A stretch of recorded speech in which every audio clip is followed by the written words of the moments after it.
जिस शख्स ने कुरान को सीने में बसाया, जिस शख्स ने कुरान को सीने में बसाया, फिरदौस मुअल्ला में मका अपना बनाया, फिरदौस मुअल्ला में मका अपना बनाया। जिस शख्स की औलाद हुई हाफिज कुरान, जिस शख्स के औलाद हुए हाफिज कुरान, महशर पे मिलेगा उसे एक ताज दुरख्शा, महशर में मिलेगा उसे एक ताज दुरख्शा। जिस शख्स ने कुरान को सीने में बसाया, जिस शख्स ने कुरान को सीने में बसाया, फिरदौस मुअल्ला में मका अपना बनाया। जिस शख्स की औलाद हुई हाफिज कुरान, जिस शख्स की औलाद हुए हाफिज कुरान, फिरदौस मिले कर वो उन्हें साथ चलेगा, फिरदौस मिले कर वो उन्हें साथ चलेगा। अल्लाहु আকবার বলেন, আরো জোরে বলেন আল্লাহু আকবার। কবি বলেন, কোন ব্যক্তি যখন কোরআনে হাফিজ হয়, কোন ব্যক্তি যখন কোরআনে হাফিজ হয়, ওই ব্যক্তি জান্নাতে নিজেই নিজের জায়গা বানিয়ে ফেলল। কোরআন আল কারীম পড়লে ফায়দা আছে না নাই? কথা বলে না কেন? ফায়দা আছে না নাই? বিশ্বাস হয় না? হয় না। আচ্ছা, কোরআনকে যারা বিশ্বাস করবে না তাদের ঈমান থাকবে না যাবে? থাকবে না যাবে? কোরআনকে যারা বিশ্বাস করবে না, কোরআনকে যারা সম্মান করবে না, তাদের ঈমান থাকবে না যাবে? কোরআনের আইনকে যারা বিশ্বাস করবে না, কোরআনের আইন যারা বাস্তবায়ন করার চেষ্টা করবে না, তাদের ঈমান যাবে নাকি আসবে? চলে যাবে। এই জন্য কোরআন বিশ্বাস করার দরকার আছে না নাই? পরিষ্কার। এই কোরআন কার উপর নাজিল হয়েছে? রাসূল করিম সাল্লাল্লাহু আলাইহি ওয়াসাল্লামের উপর নাজিল হয়েছে। কোরআন আল কারীম পড়লে ফায়দা আছে না নাই? তাহলে আপনাদের সামনে কয়েকটা ফায়দার কথা বলবো।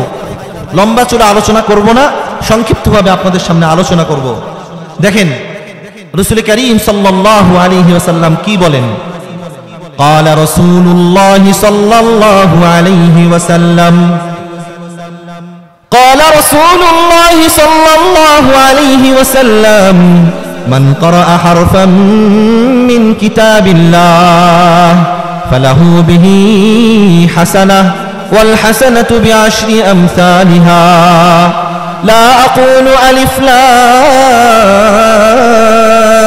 لام ميم حرف ولكن ألف حرف ولام حرف وميم حرف، أو كما قال عليه الصلاة والسلام।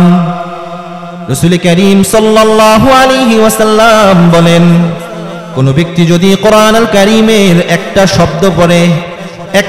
শব্দ পড়ে তাকে 10টা নেকি না, বরং একটা হরফ যদি কোনো ব্যক্তি, কোনো মুসলমান বান্দা এবং বান্দি তেলাওয়াত করে পড়ে, আল্লাহ রাব্বুল আলামিন তাকে 10টা নেকি দান করবে।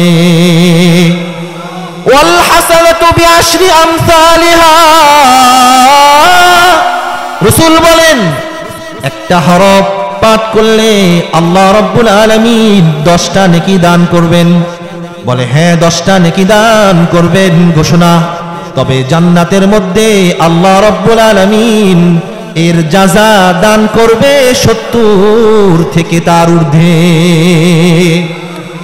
কাল কিয়ামতের ময়দানে আল্লাহ রাব্বুল আলামিন যখন আমাদেরকে একে 10টা দিবে, আমরা বলবো না না, হবে না, হবে না। একে 20 দিব হবে, আমরা বলবো না না, হবে না, হবে না। বলে একে 30 দিব, আমরা বলবো না, হবে না, হবে না। বলে একে 40 দিব, না, হবে না, হবে না। বলে একে 50 দিব, হবে না। একে 60 দিব, হবে না। একে 70 দিব, হবে না। বলে আল্লাহ রাব্বুল আলামিন, আপনি তো কোরআন আল কারীমের মধ্যে বলেছেন, একটু আগেও আমাদের হুজুর উপস্থাপন করতে গিয়ে বলেন, ওয়াল্লাহু ইয়ারযুকু মান ইয়াশাউ বিগাইরি হিসাব। আল্লাহু আকবার বলেন। কাল কিয়ামতের ময়দানে আল্লাহ রাব্বুল আলামিনের কাছে আমরা বলবো, আল্লাহ আপনি তো বলেছেন আপনি তো বেহিসাবি, আপনার খাজানায় কোনো কিছু কমতি নাই, কোনো কিছু কমতি নাই। তাহলে 170 দিলে আমরা সন্তুষ্ট হব না, আমাদেরকে বিনা হিসাবে বেহিসাবে আমাদেরকে জাযা দান করতে হবে। তাহলে 110 170 নাকি 1 বেহিসাব? আচ্ছা, আল্লাহ তাআলা যদি আমাদেরকে বিনা হিসাবে যদি আমাদেরকে জাযা দান করে, আল্লাহর কোনো ক্ষতি আছে? আল্লাহর খাজানা থেকে বিন্দুমাত্র কমবে কিছু? বিশ্বাস আছে তো? এই জন্য কোরআন পড়ার দরকার আছে না নাই? কোরআন পড়বো তো আমরা, কোরআন শিখবো তো আমরা। যদি নিজেও কোরআন শিখতে না পারি, নিজে যদি কোরআন শিখার সময় না পাই, আমার বাচ্চাদেরকে আমি কোরআন শিখাবো। আপনাদেরকে আপনাদের হৃদয়ের মধ্যে যেন জাগ্রত সৃষ্টি হয়, আমি একটা কথা আপনাদের সামনে উপস্থাপন করব। সুম্মা আলহামদুলিল্লাহ, আলহামদুলিল্লাহ, আমার দাদা আলহামদুলিল্লাহ পুরো 30 পারার কোরআনের হাফেজ। সুবহানাল্লাহ বলবেন না? আলহামদুলিল্লাহ, আমার দাদার কাছে আমার বাবা পূর্ণ 30 পারার কোরআনের হাফেজ হয়েছে। আমি আমার বাবার কাছে পূর্ণ 30 পারা কোরআনের হাফেজ হয়েছি। পূর্ণ 30 পারা আমি আমার বাবার কাছে পড়েছি আলহামদুলিল্লাহ। আমি মনে মনে আমি ইরাদা করেছি আমার সন্তানদেরকে আমি হাফেজে কোরআন বানাবো।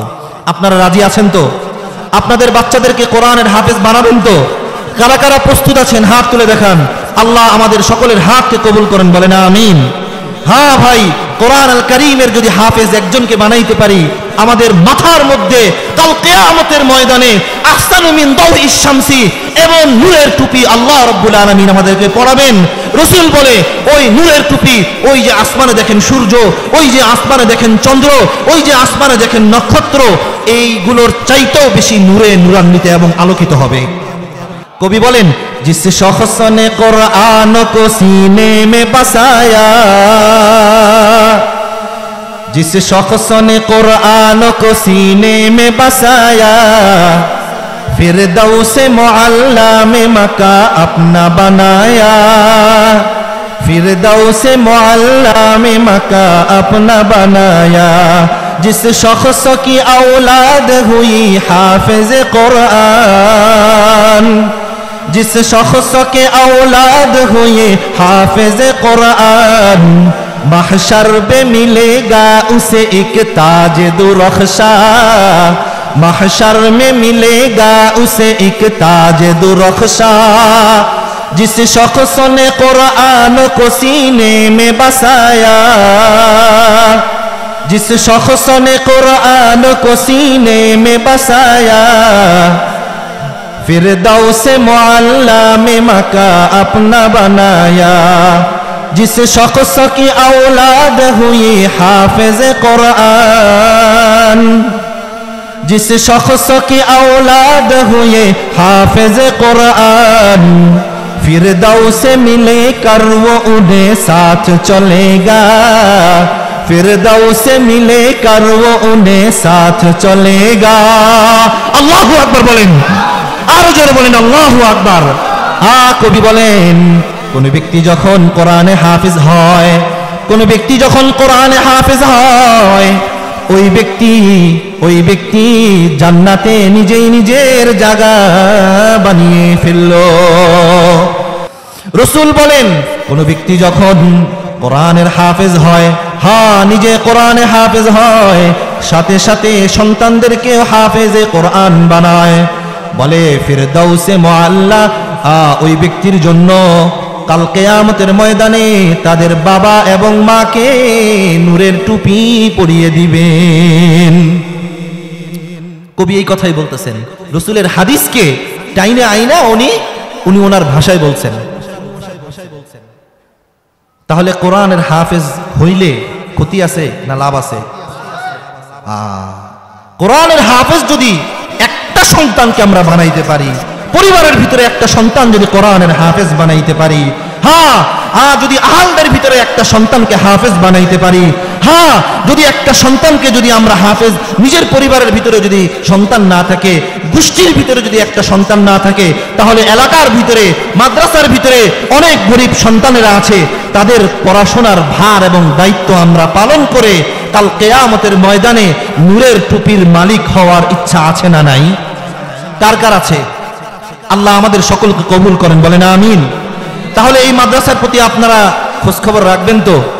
হ্যাঁ, 10টা বাচ্চার দায়িত্ব যদি আপনি পালন করতে পারেন, এই 10টা বাচ্চা যদি কোরআনের হাফেজ হয়ে যায়, কাল কিয়ামতের ময়দানে আল্লাহ রাব্বুল আলামিন আমাদেরকে এবং আপনাদের সকলকে এভাবে প্রত্যেকের ঘরে যদি একটা কোরআনের হাফেজ হইতে পারে, তাহলে আল্লাহ রাব্বুল আলামিন আমাদেরকে এমন একটা নূরের টুপি পরাবে, যে নূরের টুপির কারণে আসমানের মধ্যে ওই যে কিয়ামতের ময়দানে সবচাইতে দামি এবং সবচাইতে মূল্যবান যে মুকুট আছে, সেই মুকুটের অধিকার আমরা লাভ করতে পারবো।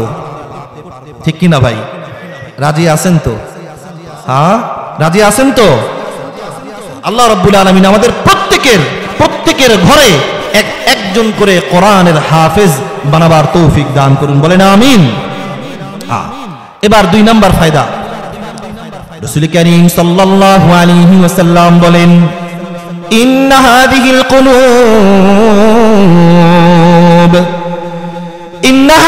কুলুব তাসতাউ কামা ইয়াসতাউল হাদীদ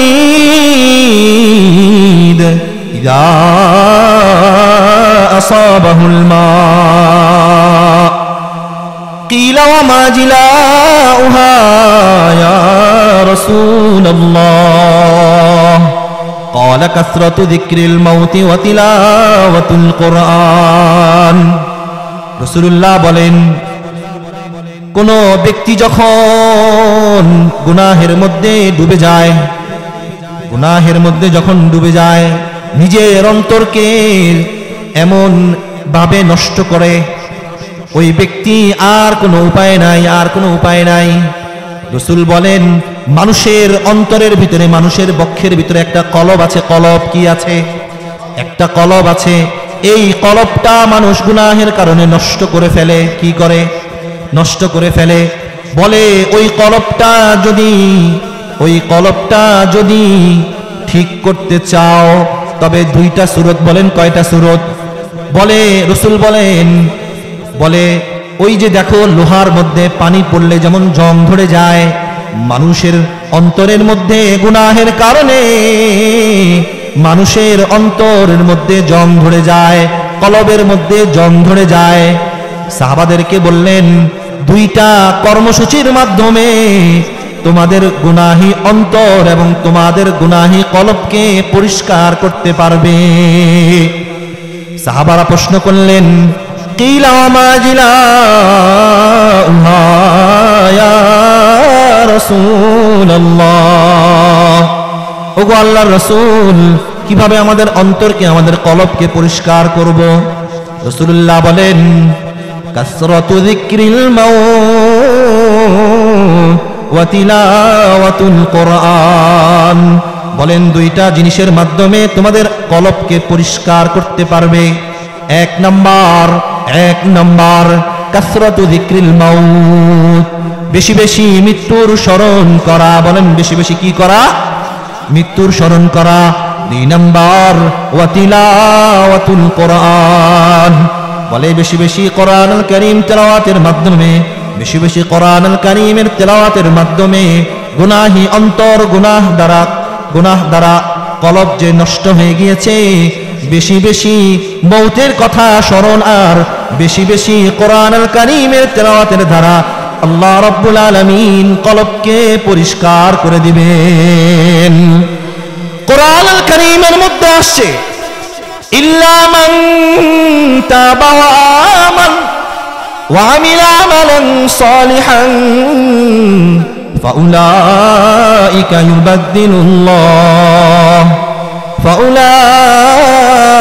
ইউবাদদিলুল্লাহু সাইয়্যাতিহিম হাসানাত। ওয়া কানাল্লাহু গফুরুর রহিমা। আল্লাহু আকবার বলেন, আর জোরে বলেন আল্লাহু আকবার। আল্লাহ রাব্বুল আলামিন বলেন, কোন বান্দা এবং বান্দি গুনাহের মধ্যে ডুবে রয়েছে, আল্লাহ রাব্বুল আলামিন বলেন খালেস নিয়তে কোন বান্দা এবং বান্দি যদি তওবা করে, কি করে? তওবা করে, তওবা করে আল্লাহ রাব্বুল আলামিনের কাছে মাপ চাওয়া শুরু করে। আল্লাহ রাব্বুল আলামিন বলেন ফাউলাইকা ইউবাদদিলুল্লাহু সাইয়্যাতিহিম হাসানাত।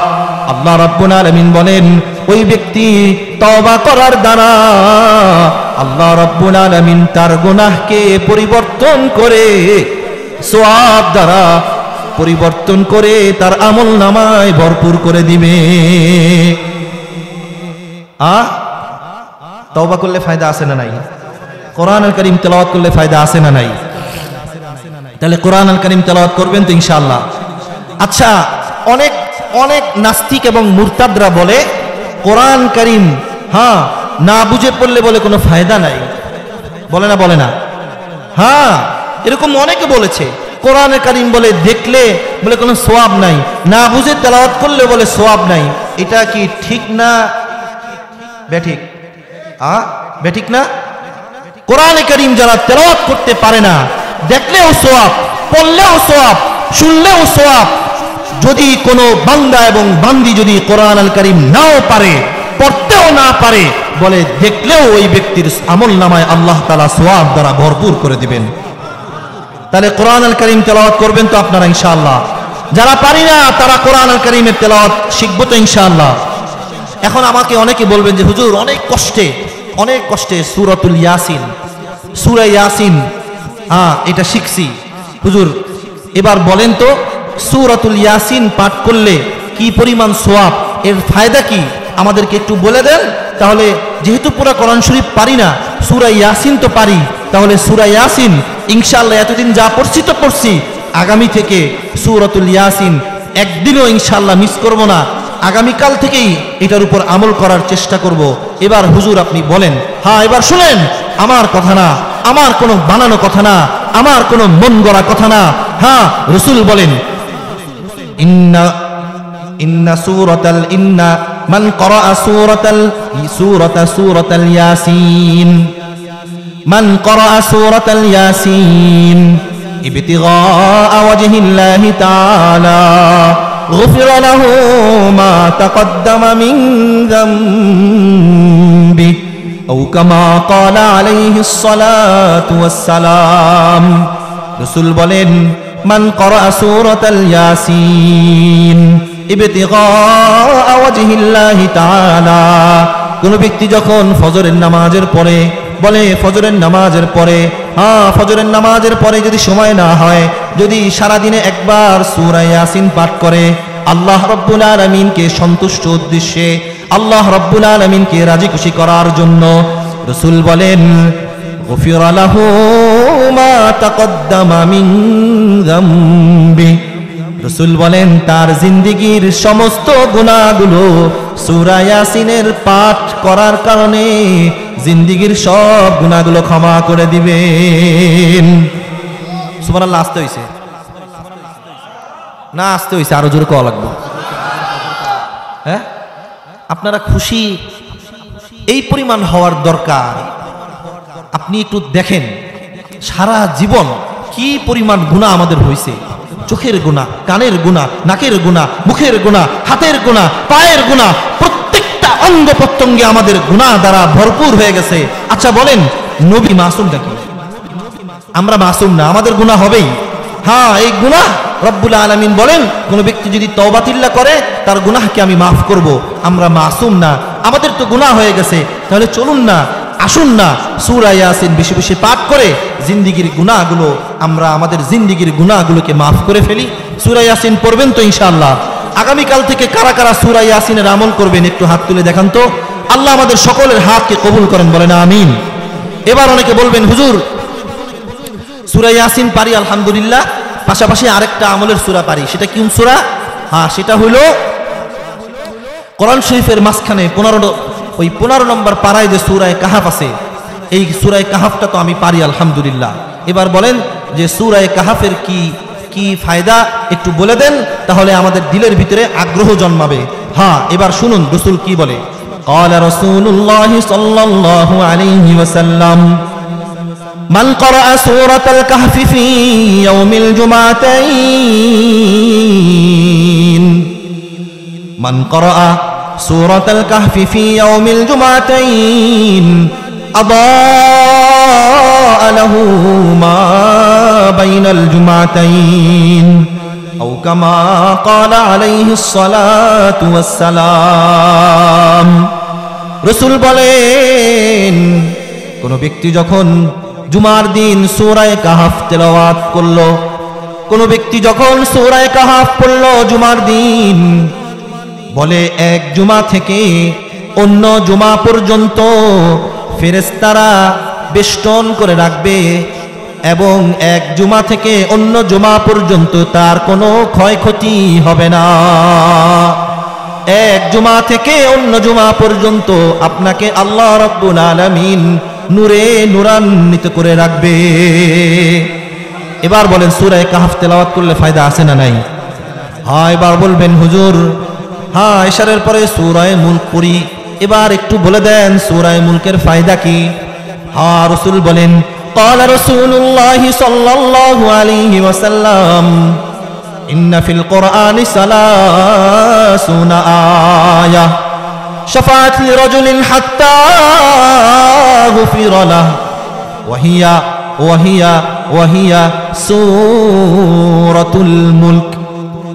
কোন ব্যক্তি যখন সূরাতুল মুলক তেলাওয়াত করবে, রাসূল করিম সাল্লাল্লাহু আলাইহি ওয়াসাল্লাম বলে ফেরেশতারা সুপারিশ করতে থাকবে যতক্ষণ না পর্যন্ত আল্লাহ রাব্বুল আলামিন তার গুনাহ ক্ষমা না করবে, ততক্ষণ পর্যন্ত পড়নেওয়ালার ব্যাপারে সুপারিশ করতে থাকবে।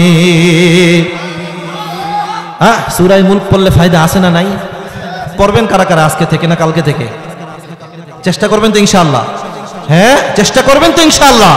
আল্লাহ আমাদের সকলকে কবুল করেন, বলেন আমিন। যারা সূরা ইয়াসিন পারি না, ইয়াসিন শিখবো তো ইনশাআল্লাহ। যারা সূরা কাহাফ পারি এবং যারা পারি না তারা শুদ্ধ করে শিখবো তো ইনশাআল্লাহ। যারা সূরাতুল মুলক পারি না শিখবো তো ইনশাআল্লাহ। যারা সূরা ইয়াসিন পারি না শিখবো তো ইনশাআল্লাহ। তাহলে এবার বলুন দেখি আপনাদের মনে আছে কিনা, রাসূলকে আল্লাহ তাআলা কয়টা কর্মসূচি দিয়ে পাঠালেন? মনে আছে তো? কার কার মনে আছে? এই কয়েকজন হাত তুলছে। হ্যাঁ, মনে আছে কার কার? কয়টা কর্মসূচি? আবার বলেন কয়টা কর্মসূচি? 1 নম্বর কর্মসূচি কি ছিল? কোরআনে কারীম শিক্ষা দেওয়া। 2 নম্বর কর্মসূচি হুয়াল্লাযী বা'আসা ফিল উম্মিয়িনা রাসূলাম মিনহুম ইয়াতলু আলাইহিম আয়াতিহি ওয়া ইউযাক্কিহিম। 2 নম্বর কর্মসূচি আল্লাহ রাব্বুল আলামিন রাসূলকে বলেছেন মানুষকে এই কোরআনের মাধ্যমে মানুষকে তাজকিয়া করো। বলে তাজকিয়া মানে কি? মানুষকে আত্মশুদ্ধির পথে চলবার জন্য বলো। কিসের উপর বলেন? আত্মশুদ্ধি, সঠিক পথ, যেই পথ আল্লাহ রাব্বুল আলামিন রাসূলকে বলেছেন যেই পথে থাকবার জন্য, যেই পথে চললে, যেই পথে অনুসরণ করলে আমরা জান্নাতি হতে পারবো, সেই পথে চলবার জন্য আল্লাহ রাব্বুল আলামিন কোরআনুল কারীমের মধ্যে বলেন ইয়া আইয়ুহাল্লাযীনা আমানুত্তাকুল্লাহা ওয়া কুনু মা'আস সাদিকিন। আল্লাহ রাব্বুল আলামিন বলেন তোমরা সৎ লোকদের সঙ্গ নাও। কি লোক? নেতার পিছনে, খেতার পিছনে, মেম্বারের পিছনে, চেয়ারম্যানের পিছনে, নাকি কোরআনওয়ালাদের পিছনে? কথা বলে না, কোরআনওয়ালাদের চলবেন তো? কোরআনওয়ালাদের পিছনে। আজকে কোরআনের কথা বললে আলেমদেরকে বাধা দেওয়া হয়। কোরআনের আইন বাস্তবায়নের কথা বললে, কোরআনের আইন চালু করার কথা বললে কাফের, মুশরিকরা, ইহুদিরা, খ্রিস্টানরা, নাস্তিকের দালালরা ওরা চায় কোরআনের আইন যেন বাস্তবায়ন না হোক। ওরা চায় যারা কোরআনের কথা বলে, যারা কোরআনের আইনের পক্ষে কথা বলে, তাদের টুটিকে চেপে ধরতে। ওরা চায় কোরআনের আইন যেন বাস্তবায়ন না হয়, ওরা চায় কোরআনের আইনকে নিভিয়ে দিতে। কিন্তু ওরা ওদের এই কাজে কিয়ামত পর্যন্ত সফল হতে, যেখানে কোরআনের আইনের কথা বলা হবে, যেখানে কোরআনের কথা বলা হবে, যেখানে আলেমরা থাকবে, সেখানে যদি কোনো নাস্তিক এবং মুরতাদরা কথা বলবার চেষ্টা করে, বাধা দেবার চেষ্টা করে, আগামী থেকে তাদের জিহ্বাগুলো টেনে ছিঁড়ে ফেলে দেওয়া হবে। ঠিক কিনা বলেন? রাজি আছেন তো আপনারা? রাজি আছেন তো আপনারা? কারা কারা রাজি আছেন হাত উঠে দেখান। নারায়ে তাকবীর, নারায়ে তাকবীর।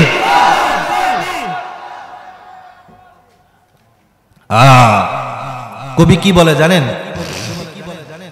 আয়ে কওমে মুসলমান খবরদার খবরদার, আয়ে কওমে মুসলমান খবরদার খবরদার, ये वक्त न गफलत का है होशियार हो होशियार, ये वक्त न गफलत का है होशियार हो होशियार। आए कौम मुसलमान खबरदार खबरदार, ये वक्त न गफलत का है होशियार हो होशियार, ये वक्त न गफलत का है होशियार हो होशियार। तू मर्द मुसलमान है, तू मर्द मुसलमान। अल्लाहु अकबर बोलें, और जोर बोलें अल्लाहु अकबर। तू मर्द मुसलमान है, तू मर्द मुसलमान। एक हाथ में कुरान हो, एक हाथ में तलवार, एक हाथ में कुरान हो, एक हाथ में तलवार। बाजू तेरा तौहीद की कुव्वत से कवी है। अल्लाहु अकबर बोलें, और जोर बोलें अल्लाहु अकबर। बाजू तेरा तौहीद की कुव्वत से कवी है, इस्लाम तेरा देश है, तू मुस्तफवी है, इस्लाम तेरा देश है, तू मुस्तफवी है। दुनिया को है उस महदी बर हक की जरूरत, दुनिया को है उस महदी बर हक की जरूरत। हो जिसके निगाह ज़लज़ला-ए आलम-ए अफ़कार, हो जिसके निगाह ज़लज़ला-ए आलम-ए अफ़कार। কবিরা কি বলে জানেন? ও মুসলমান, আর কত ঘুমিয়ে থাকবা? আর কত ঘুমিয়ে থাকবা? উঠো, দাঁড়াও, জিহাদের জন্য প্রস্তুত গ্রহণ করো। যেখানেই জালেমরা মাথা চারা দিয়ে উঠবে, সেখানেই মুসলমান এক হাতে কোরআন আর আরেক হাতে শামশির নিয়ে কাফের এবং মুশরিকদের বিরুদ্ধে লড়াই করবার জন্য প্রস্তুত থাকবে। চিল্লায়া বলেন ঠিক কিনা? হ্যাঁ, মুসলমানের এক হাতে কোরআন আর আরেক হাতে শামশির। আরেক হাতে কি? শামশির। ও মুসলমান, আর কত নিজেকে দমিয়ে রাখবা? প্রস্তুতি গ্রহণ করো। আজকে মুসলমান রসুলের সুন্নাহ অনুসরণ করে না বিধায় জিহাদের যে একটা শব্দ আছে, এই শব্দকে আজকে মুসলমান ভুলে গিয়েছে। এই কারণে ওই ভারতের দালালরা আমাদের উপরে কথা বলবার চেষ্টা করে, ভারতের দালালরা আমাদের বিরুদ্ধে কথা বলবার চেষ্টা করে, কোরআনের বিরুদ্ধে কথা বলবার চেষ্টা করে। ওরা জানে না ইংরেজ খেদাও আন্দোলন যদি আমরা না করতাম তাহলে ইন্ডিয়া আর ইন্ডিয়া থাকতো না। চিল্লায়া বলেন ঠিক কিনা? ওরা জানে না ওই স্পেন আমরা শাসন করেছি, ওরা জানে না ইউরোপ এক সময় আমরা শাসন করেছি, ওরা জানে না ভারতবর্ষ এক সময় আমরা শাসন করেছি, ওরা জানে না ইরান আমরা শাসন করেছি, ওরা জানে না তুরস্ক আমরা শাসন করেছি। ওরা মনে করেছে মুসলমানের আত্মা বুঝি খুব ছোট। সেদিন শুনলাম সেই ইন্ডিয়ার দালালরা, মুশরিকরা, কাফেররা বিজিবির প্রধান বলে তোমরা প্রস্তুতি গ্রহণ করো, প্রস্তুতি গ্রহণ করো। আরে বেকুব, আমাদেরকে আল্লাহ রাব্বুল আলামিন প্রস্তুতি গ্রহণ করতে বলেছে, আমরা প্রস্তুত আছি ইনশাআল্লাহ। আমাদেরকে আল্লাহ বলছেন ওয়া'আইদ্দু লাহুম মাসতাতা'তুম মিন কুওয়া ওয়া মির রিবাতিল খাইলি তুরহিবুনা বিহি আদুওয়াল্লাহি ওয়া আদুওয়াকুম ওয়া আখারিনা মিন দুনিহিম। আরে আমাদেরকে তো আল্লাহই বলেছে তোদের বিরুদ্ধে লড়াই করবার জন্য, তোদের বিপক্ষে তোরা যেখানে মাথা চাড়া দিয়ে উঠবি সেখানেই তোদেরকে প্রতিহত করতে বলা হয়েছে আমাদেরকে তোরা কিসের প্রস্তুতি গ্রহণ করতে বলিস? আরে তোরা তো তোদের জান নিয়েই তো কুলাস না, আমাদেরকে আবার কি বলিস? হ্যাঁ, ওরা জানে না আমাদের সমস্ত সেনাপতিরা, আমাদের সমস্ত বীর মুজাহিদরা দারুল উলুম দেওবন্দের মধ্যে ক্বালা রাসূলুল্লাহ সাল্লাল্লাহু আলাইহি ওয়াসাল্লাম পড়াইতেছে। চিল্লায়া বলেন ঠিক কিনা? আমরা কাদের অনুসরণ করি বলেন? উলামায়ে কেরামের অনুসরণ করি। আমাদের সমস্ত বড় বড় আলেমরা দারুল উলুম দেওবন্দে, আমাদের সমস্ত বড় বড় সেনাপতিরা, সেনা প্রধানরা তাদের দেশের মধ্যেই আছে। আমাদেরকে আবার কিসের প্রস্তুতি গ্রহণ করতে বলো? এক থাপ্পড়ে 24টা দাঁত ফলায় দিন। চিল্লায়া বলেন ঠিক কিনা? রাজি আছেন তো আপনারা? ইনশাআল্লাহ রাজি আছেন তো? ইনশাআল্লাহ। হ্যাঁ, মুজাহিদ তৈরি করতে হবে। মাদ্রাসা যেখানে থাকবে কোরআনওয়ালা সেখানে থাকবে, মাদ্রাসা যেখানে থাকবে কোরআন সেখানে থাকবে, মাদ্রাসা যেখানে থাকবে হাদিসের দর্স সেখানে থাকবে, মাদ্রাসা যেখানে থাকবে কোরআনওয়ালারা সেখানেই থাকবে, আলেমওয়ালারা সেখানেই থাকবে। যেখানে আলেম থাকবে, যেখানে কোরআনওয়ালা থাকবে, যেখানে রাসূলের সুন্নাহ শেখানো হবে সেখানেই বড় বড় মুজাহিদরা থাকবে। হ্যাঁ, এই সমস্ত মুজাহিদদের আমাদেরকেই তাদের পিছনে দাঁড়াতে হবে, আলেমদের পিছনে দাঁড়াতে হবে, আলেমদের সাথে চলতে হবে। নাকি সাদিয়ানিদের পিছনে চলবেন? সাদিয়ানিদের পিছনে চলবেন আপনারা? কাদের পিছনে থাকবেন বলেন? বলেন আলেমদের পিছনে থাকবো। বলেন আলেমদের পিছনে থাকবো। আরো জোরে বলেন কাদের পিছনে থাকবেন? আলেমদের পিছনে থাকবেন তো ইনশাআল্লাহ। আমাদের এই মাদ্রাসার একজন যোগ্য বিজ্ঞ সারা কোনাবাড়ির ওলামায়ে কেরামের মুরব্বী আপনারা সকলেই চিনেন, জামাল উদ্দিন সাহেব দামাত বারাকাতুহুম। উনি একজন যোগ্য এবং আলেম। আপনাদের সৌভাগ্য যে ওনার মতন একজন মানুষ এই এলাকার মধ্যে এমন একটা সুন্দর মাদ্রাসা করেছে। আপনারা এই মাদ্রাসার প্রতি একটু খবর রাখবেন। এই মাদ্রাসাকে আপনারা একটু উঠায় দেন আপনাদের দান এবং সৎকার মাধ্যমে, আপনাদের 10 জনের সহযোগিতার মাধ্যমে। যদি এখান থেকে একজন কোরআনওয়ালা বের হয়, যদি এখান থেকে একজন রাসূলওয়ালা বের হয়, যদি এখান থেকে একজন সুন্নাহওয়ালা বের হয়, যদি এখান থেকে একজন কোরআনে হাফেজ বের হয়, মনে রাখবেন কাল কিয়ামতের ময়দানে আল্লাহ রাব্বুল আলামিন আপনাদেরকে জান্নাতের মেহমানখানায় আপনাদেরকে ঢুকায় দিবেন। আপনারা রাজি আছেন তো ইনশাআল্লাহ? এই মাদ্রাসার খোঁজ খবর রাখবেন তো ইনশাআল্লাহ? কারা কারা এই মাদ্রাসায় সহযোগিতা করবেন হাত উঠায় দেখাই। আল্লাহ আমাদের সকলকে কবুল করেন, বলেন আমিন। এই মাদ্রাসা যেন দিন দিন তারাক্কি এবং উন্নতি হয়, আপনারা সকলেই সহযোগিতা করবেন তো ইনশাআল্লাহ? ওয়াদা করেন ভাই, সহযোগিতা করবেন তো ইনশাআল্লাহ? হ্যাঁ, যদি টাকা দিয়ে না পারেন একটু মুখ দিয়া বলেন একটু সহযোগিতা করেন। টাকা দিয়ে না পারেন হাত দিয়ে সহযোগিতা করেন। টাকা দিয়ে না পারেন পাটা একটু খরচ করেন, মাদ্রাসার পিছনে একটু সহযোগিতা করেন, একটু পরামর্শ দেন। হ্যাঁ, জামাল ভাইকে একটু আপনারা সহযোগিতা করেন না। এখানে কোরআনে হাফেজওয়ালারা বের হবে, হাদিসওয়ালারা বের হবে কাল কিয়ামতের ময়দানে। আহারে, কবরের মধ্যে আমি তো একলা হয়ে যাব, কবরের মধ্যে তো আমি নিঃসঙ্গ হয়ে যাব। হাদিসে পাকের মধ্যে আসছে কোন ব্যক্তি যখন মৃত্যুবরণ করে, ইদা মাতাল ইনসান ইনকাতা আনহু আমালু ইল্লা মিন সালাসা সাদকাতিন জারিয়া আও ইলমিন ইউনতাফাউ বিহি আও ওয়ালাদিন সালিহিন ইয়াদউ লাহু। কোন ব্যক্তি যখন মৃত্যুবরণ করে তার সমস্ত আমলের দরজাগুলো বন্ধ হয়ে যায়। এটা বিশ্বাস হয় না আপনাদের? বিশ্বাস হয় তো আপনাদের? হ্যাঁ, সমস্ত আমলের দরজাগুলো বন্ধ হয়ে যায়। রাসূল বলেন 3টা দরজা খোলা থাকে। কয়টা দরজা? জোরে বলেন কয়টা দরজা? 3টা দরজা। 1 নাম্বার, কোন মাদ্রাসায় যদি আপনি সদকা করে থাকেন, কোন মাদ্রাসায় যদি আপনি দান করে থাকেন, আপনি যখন মরে যাবেন, আপনি যখন মৃত্যুবরণ করবেন, কিয়ামত পর্যন্ত আপনার কবরে আল্লাহ রাব্বুল আলামিন জান্নাতের বাগান বানায় দিবেন। আপনার কবরে কিয়ামত পর্যন্ত আল্লাহ রাব্বুল আলামিন সওয়াব পাঠাইতে থাকবেন। চিল্লায়া বলেন সুবহানাল্লাহ। করবেন তো ইনশাআল্লাহ আপনারা? হ্যাঁ, সদকা করবেন তো ইনশাআল্লাহ? যাকাত গুলো মাদ্রাসায় দিবেন তো ইনশাআল্লাহ? হ্যাঁ ইনশাআল্লাহ ভাই। ইনশাআল্লাহ।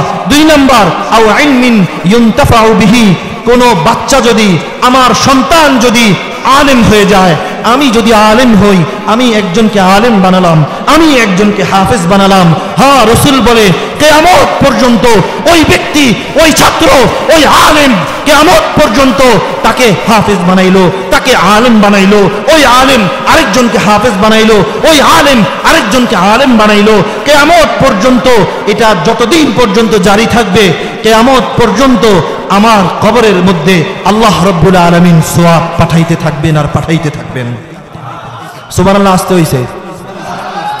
3 নাম্বার আওয়ালাদিন সালিহিন ইয়াদউ লাহু, এমন একটা নেক সন্তান আমি রাইখা গেলাম, আমি এমন একটা নেক সন্তান রাইখা গেলাম। আমার সন্তান নাই, হ্যাঁ সন্তান না থাকলে কি হয়েছে, মাদ্রাসার তো গরিব বাচ্চাগুলো আছে, এই মাদ্রাসার গরিব বাচ্চাদেরকে যদি একজনকে যদি হাফেজ বানাইতে পারি, একজনকে যদি আলেম বানাইতে পারি, একজনকে যদি রাসূলের সুন্নাহ শিখাইতে পারি, একজনকে যদি কোরআনওয়ালা বানাইতে পারি, হ্যাঁ রাসূল বলে এমন একজন নেককার সন্তান যদি দুনিয়াতে রেখে যেতে পারি, তাহলে ওই সন্তান আমার জন্য, আপনার জন্য দোয়া করবে, রব্বিরহামহুমা কামা রাব্বায়ানি সগীরা। আমার সাথে পড়েন তো, রব্বিরহামহুমা কামা রাব্বায়ানি সগীরা। কয়টা দরজা? মানুষ মৃত্যুবরণ করলে আমলের দরজাগুলো বন্ধ হয়ে যায়, খোলা থাকে কয়টা? 1 নাম্বার সদকাতিন জারিয়া, সদকায়ে জারিয়া। বলেন 1 নাম্বার। না না, এটা তো কোরআনের দর্স হইতেছে। আপনারা যদি আমার কোরআনের এই দর্সকে যদি আমাকে একটু সহযোগিতা না করেন, আমি তো অনেকক্ষণ ধরে চিল্লাইতেছি, 1 ঘন্টা হয়ে গেছে, আপনারা যদি আমার কথার উত্তর না দেন, তাহলে তো আমার বয়ান করতে ভালো লাগবে না। হ্যাঁ বলেন 1 নাম্বার। 2 নাম্বার, নেক্সট 2 নাম্বার আও ইলমিন ইউনতাফাউ বিহি, এমন একজন নিজে আলেম হওয়া, অথবা নিজের সন্তানকে আলেম বানানো, অথবা একজন সন্তানকে আলেম বানায়া দুনিয়া থেকে চলে যাওয়া। আর 3 নাম্বার আওয়ালাদিন সালিহিন ইয়াদউ লাহু, নেককার সন্তান দুনিয়ার মধ্যে রেখে যাওয়া, চাই সেটা নিজের স্ত্রী থেকে আসুক, চাই সেটা সৎ ছেলে হোক, চাই সেটা অন্য মায়ের সন্তান হোক, যদি আলেম বানাইতে পারি, তাহলে সে আপনার জন্য এবং আমার জন্য দোয়া করবে। আরো বলে, জোরে বলেন, দোয়া করবে না করবে না? হ্যাঁ, তাহলে আমরা এই মাদ্রাসায় দান করবো তো ইনশাআল্লাহ, সহযোগিতা করবো তো ইনশাআল্লাহ। আল্লাহ আমাদের সকলকে তৌফিক দান করেন, বলেন আমিন। তাহলে কোথায় ছিলাম? রাসূলকে আল্লাহ রাব্বুল আলামিন কয়টা কর্মসূচি দিয়ে পাঠাইলেন? আরো জোরে বলেন, কয়টা? আরো জোরে, কয়টা? পিছনে কয় না, কয়টা? 1 নাম্বার কর্মসূচি কি ছিল? কোরআন শিক্ষা। 2 নাম্বার তাজকিয়া, আত্মশুদ্ধি। হ্যাঁ, হাদিসে পাকের মধ্যে রাসূল করিম সাল্লাল্লাহু আলাইহি ওয়াসাল্লাম বলেন, قال رسول الله صلى الله عليه وسلم ألا وإن في الجسد مضغة إذا صلحت صلح الجسد كله وإذا فسدت فسد الجسد كله ألا وهي القلب أو كما قال عليه الصلاة والسلام। রাসূল বলেন, আলা ওয়া ইন্না ফিল জাসাদি মুদগাহ, তোমাদের প্রত্যেকের বক্ষের ভিতরে একটা গোশতের টুকরা আছে। বলেন কিসের টুকরা? গোশতের টুকরা আছে। বলে ওই গোশতের টুকরা যদি সলুহাত সলুহাল জাসাদু কুল্লু, যদি ওই গোশতের টুকরা যদি ঠিক থাকে, তাহলে শরীরের প্রত্যেকটা অঙ্গ প্রত্যঙ্গ সুস্থ থাকবে। আলা ওয়া ইন্না ফিল জাসাদি মুদগাহ ইদা সলুহাত সলুহাল জাসাদু কুল্লু ওয়া ইদা ফাসাদাত ফাসাদাল জাসাদু কুল্লু, আর যদি ওই গোশতের টুকরাটা নষ্ট হয়ে যায়, রাসূল বলেন সারা শরীরের সমস্ত অঙ্গ প্রত্যঙ্গ নষ্ট হয়ে যাবে। ঠিক কিনা বলেন? কে বলছেন? রাসূল কইছে। কে কইছে? রাসূল বলছে। কে বলছে? আলা ওয়া ইন্না ফিল জাসাদি মুদগাহ ইদা সলুহাত সলুহাল জাসাদু কুল্লু ওয়া ইদা ফাসাদাত ফাসাদাল জাসাদু কুল্লু। আলা ওয়াহিয়াল কলব, রাসূল বলে তোমাদের প্রত্যেকের কলবের ভিতরে, তোমাদের প্রত্যেকের বক্ষের ভিতরে একটা গোশতের টুকরা আছে। এই গোশতের টুকরা যদি একবার নষ্ট হয়ে যায়, সারা শরীর তোমার নষ্ট হয়ে যাবে। আর যদি ওই গোশতের টুকরা ঠিক হয়ে যায়, তাহলে তোমার সারা শরীরের অঙ্গ প্রত্যঙ্গগুলো সুস্থ হয়ে যাবে। চিল্লায় বলেন সুবহানাল্লাহ। ওই গোশতের টুকরার নাম কি? কলব। ওই গোশতের টুকরার নাম কি? কলব। এই গোশতের টুকরাগুলো আমরা কাদের কাছে গিয়ে ঠিক করব? এমপির কাছে? কথা কয় না। এমপির কাছে, মন্ত্রীর কাছে, মেম্বারের কাছে, চেয়ারম্যানের কাছে, নেতার কাছে, কোনো ওই যে ভণ্ড পীরের কাছে, হ্যাঁ, ওই যে কেল্লা বাবার কাছে, মাজারওয়ালাদের কাছে? কাদের কাছে গিয়ে ঠিক করব? কথা কয় না। কাদের কাছে গিয়ে ঠিক করব? হ্যাঁ, প্রধানমন্ত্রীর কাছে গিয়া, বিএনপির চেয়ারপারসন খালেদা জিয়ার কাছে গিয়া? হক কথা তিতা লাগে নাকি? হ্যাঁ, আমরা বিএনপিও করি না, জামাতও করি না, আমলিকও করি না, কিছুই করি না। আমরা কি করি? আমরা হেফাজতে ইসলাম বাংলাদেশ। হ্যাঁ, আরে খেলাফত তো হেফাজতে ইসলামের ভিতরেই আছে। হ্যাঁ, আমরা হেফাজতে ইসলাম বাংলাদেশ করি। যেখানে কোরআন থাকবে সেখানেই আমরা থাকবো, যেখানে রাসূলের সুন্নাহ থাকবে সেখানেই আমরা থাকবো, যেখানে আলেম থাকবে সেখানেই আমরা থাকবো। আলেমরা যদি বলে নেতার পিছনে দৌড়ানো যাবে না, নেতার পিছনে দৌড়াবো না। আলেম যখন বলবে কোনো মেম্বরের পিছনে দৌড়ানো যাবে না, মেম্বরের পিছনে দৌড়ানো যাবে না। আলেম যদি বলে হ্যাঁ কোরআনকে মানতে হবে, রাসূলের সুন্নাহকে অনুসরণ করতে হবে, কোনো মেম্বার যদি বলে দাড়ি কাটো নইলে আমার দলে আসতে পারবা না, আমি আমার রাসূলের অনুসরণ এবং অনুকরণ করা ছাড়া কোনো নেতার পিছনে দৌড়াতে যাব না। নেতার পিছনে দৌড়াবেন আপনারা? কোনো খেতার পিছনে দৌড়াবেন আপনারা? কাদের পিছনে দৌড়াবেন? হয় না। কাদের পিছনে দৌড়াবেন? কোরআনওয়ালাদের পিছনে। বলেন কাদের পিছনে? কে বলছে? আল্লাহ তাআলা বলছেন। এই জন্য যেখানে আলেম থাকবে পরিষ্কার ভাষা, সেখানে আমি থাকব। যেখানে আলেম থাকবে না সেখানে আমরা থাকব না। আলেম যেখানে থাকবে না মনে রাখবেন সেখানেই ফিতনা আছে, সেখানেই ফাসাদ আছে।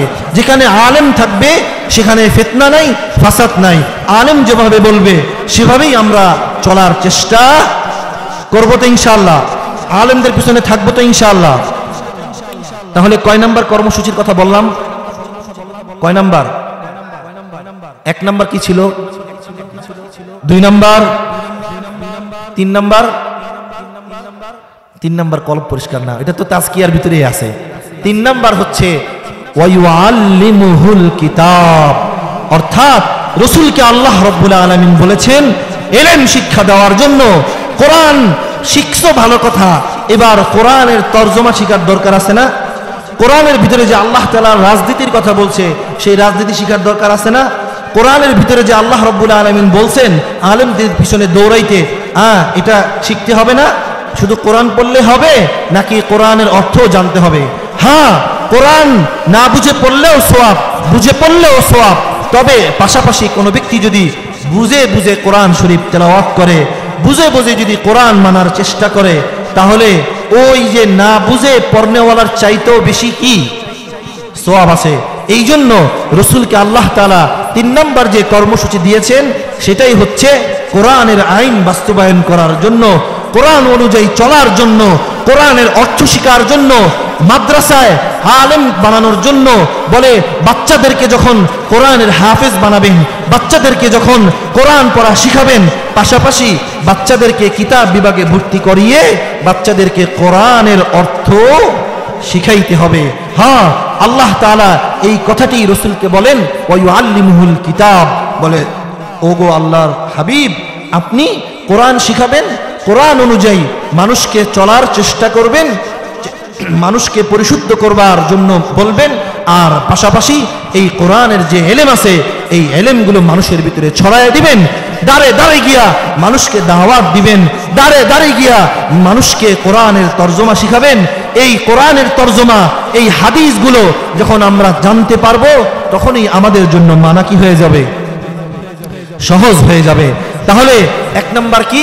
কোরআন শিক্ষা, 2 নাম্বার কি আত্মশুদ্ধি করা, 3 নাম্বার কোরআনের আলেম হওয়া।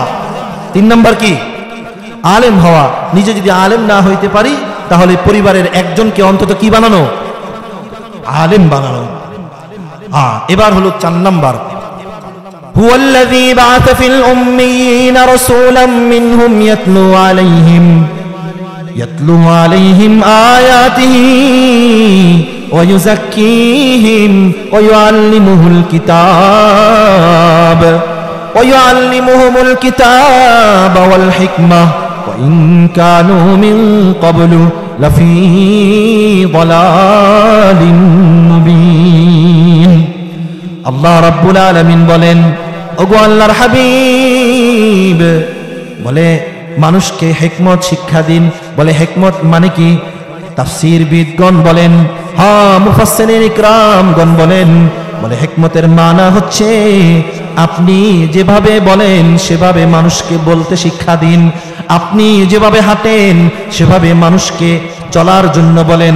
আপনি যেভাবে চলেন, আপনি যেভাবে খান, আপনি যেভাবে করেন, আপনি যেভাবে ঘুমান, আপনি যেভাবে উঠেন, বলে আপনার সুন্নাহ মানুষকে অনুসরণের কথা বলুন। চিল্লায়া বলেন সুবহানাল্লাহ, আরো জোরে বলেন সুবহানাল্লাহ।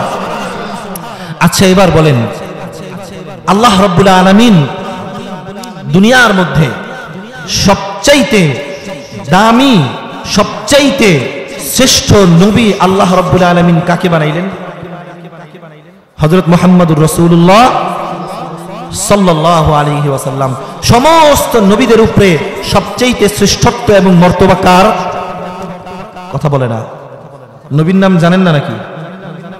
হযরত মুহাম্মদুর রাসূলুল্লাহ সাল্লাল্লাহু আলাইহি ওয়াসাল্লাম। আচ্ছা এবার আমার প্রশ্নের উত্তর আপনারা দিন তো, আপনারা রসুলের উম্মত হয়ে খুশি কারা কারা? একটু হাতটা উঠান তো। হাত নামাবেন না, হাত নামাইলে খবর আছে। আমি একটু রেস্ট নেই।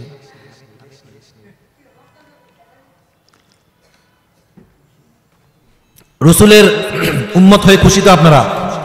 এবার হাত নামান। রসুলকে আমরা চিনি, তাহলে আমাদের দাড়ি কোথায়? রসুলকে আমরা যারা চিনি আমাদের দাড়ি কোথায়? রসুলকে আমরা যারা মানি আমাদের পাঞ্জাবি কোথায়? রসুলকে আমরা যারা অনুসরণ করি, ভালোবাসি, আমাদের টুপি কোথায়? আমাদের পাগড়ি কোথায়? আমাদের মিসওয়াক কোথায়? নাই। তার মানে আমরা রসুলকে চিনলাম না। আমরা যে সব জাতির চাইতে শ্রেষ্ঠ জাতি, রসুলের উম্মত হিসাবে আমাদেরকে আল্লাহ রাব্বুল আলামিন দুনিয়াতে পাঠায়া আমাদেরকে সৌভাগ্যবান করলেন, এটা আমরা এখনো জানি না। ঠিক কিনা ভাই? অথচ রসুলকে আল্লাহ রাব্বুল আলামিন দুনিয়াতে পাঠালেন কেন? সারা দুনিয়াকে আলোয় আলোকিত করার জন্য পাঠালেন। ঠিক কিনা ভাই? রসুলকে আল্লাহ রাব্বুল আলামিন দুনিয়ার জমিনে পাঠালেন সারা দুনিয়াকে আলোয় আলোকিত করার জন্য। হাদিসে পাকের মধ্যে আসছে, রসুল যখন দুনিয়ার জমিনে মা আমেনার গর্ভের মধ্যে অস্তিত্ব লাভ করে, হাদিসে পাকের মধ্যে আসছে, আল্লাহ রাব্বুল আলামিন সারা পৃথিবীর ফেরেশতাদেরকে ওই দিন ছুটি ঘোষণা করে দিয়েছেন। সুবহানাল্লাহ বলবেন না? সবাই সুবহানাল্লাহ বলে নাই? আরো জোরে বলেন সুবহানাল্লাহ। রসুল যখন মা আমিনার গর্ভে অস্তিত্ব লাভ করলেন, সাথে সাথে সারা পৃথিবীর কিসরা, কায়সার, সারা পৃথিবীর যত বড় বড় সিংহাসন ছিল সে সমস্ত সিংহাসনগুলো থর থর করে কাঁপা শুরু করলো। রসুল যখন মা আমেনার গর্ভে অস্তিত্ব লাভ করলো, মা আমেনা বলে, আমি যখন রাস্তা দিয়ে হাঁটতাম রসুলকে নিয়ে গর্ভে নিয়ে, যখন মা আমেনা বলে আমি যখন রসুলকে গর্ভে নিয়ে রাস্তা দিয়ে হেঁটে হেঁটে যেতাম, তখন আকাশের রোদগুলো আমাকে ছায়া দান করতো। সুবহানাল্লাহ। তো আজ থেকে একটু জোরে কর না।